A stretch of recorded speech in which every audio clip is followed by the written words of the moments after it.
first question that was asked to me was by the American Consul General of Perth.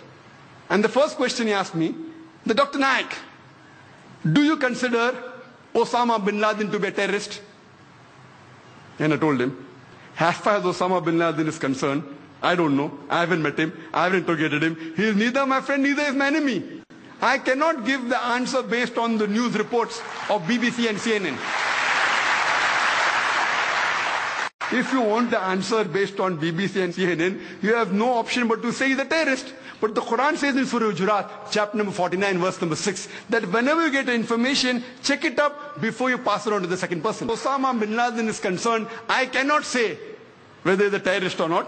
He's neither my friend, neither my enemy. I haven't integrated him. But what I can say very well, that we have got established proof, very well, from the same media controlled by them, from CNN, from BBC, we know that thousands of innocent Afghans have been killed in Afghanistan. Thousands of Iraqis have been killed in Iraq. Even if we agree, 9/11, they say, was done by Osama bin Laden. No proof, hypothetical. When the Afghanistan government wants proof, George Bush gives it to Tony Blair. He gives it to Musharraf. And normally, even if we agree, for sake of argument, Osama bin Laden did it, for sake of argument. But does it justify in killing thousands of innocent people? Normally, on an international level, there's extradition policy, that whenever any person who's a culprit in a country goes to another country, you can get him back. For example, India and UK have extradition policy. A few years back, one of the music director, Nadeem, according to Indian government, he was involved in murder. He goes and sits in UK. The Indian government has extradition policy with UK, but when they wanted him back, they said, prove it that he's a culprit. Many people from India went there. Our police force went there. They could not prove. They even had to pay for the lawyer charges of that Nadeem. We know that in the Bhopal gas tragedy, we know that thousands of innocent Indians were killed. The person of Union Carbide goes to America and sits there. Imagine the Indian government attacking America, give the person back. Is it right? Why don't they do it? It is proved. Union Carbide. Thousands of innocent human beings killed, injured, wounded, damaged for life, families ruined, ran away. We have extradition policy, nothing happens. So Afghanistan and USA don't have extradition policy yet. Even if you agree, for sake of argument, Osama bin Laden did it, it does not justify killing of innocent human beings. More than 3,000 to 5,000 Afghans were killed. Then, after a couple of years, goes to Iraq, weapons of mass destruction. And then they go there, after the attack, they don't find anything. Yet, they are controlling Iraq.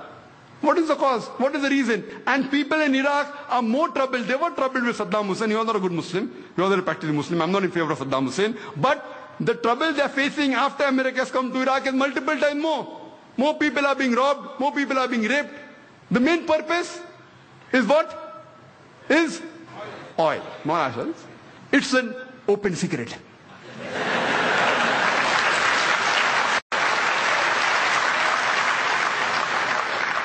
So I told the American Consul General that time that according to me, #1 terrorist in the world is George Bush. And I'm a person who keeps on speaking very often. I had gone to Australia just a couple of months after 9/11. It comes as headlines in the newspaper at that time, December 2001. Dr. Zakir Naik calls himself a fundamentalist and says George Bush is terrorist #1. I did not know of any speaker on a public level, I don't know, maybe, who has condemned George Bush as terrorist #1. Today, it is very common. I can name 100 top personalities.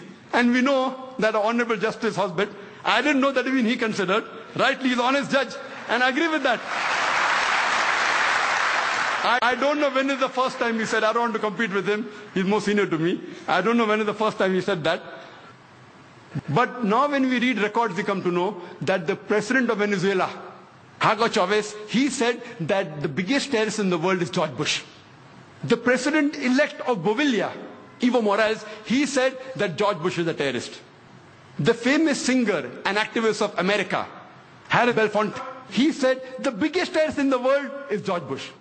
In UK by the name of George Galloway, He said the biggest terrorist in the world is George Bush. And he said that the blood that is there on the hands of George Bush and Tony Blair is much more than the bombers who have done bombing in London. And when you have asked, he said, it will be justified. George Galloway, who's MP in UK, he says, it will be justified that if a suicide bomber goes and attacks and kills Tony Blair without injuring any other innocent human being, that suicide bomber will be justified. Who said that?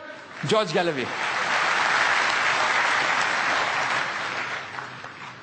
We have Jyoti Basu, a few months back. He said, when George Bush came to India, that number one terrorist is George Bush.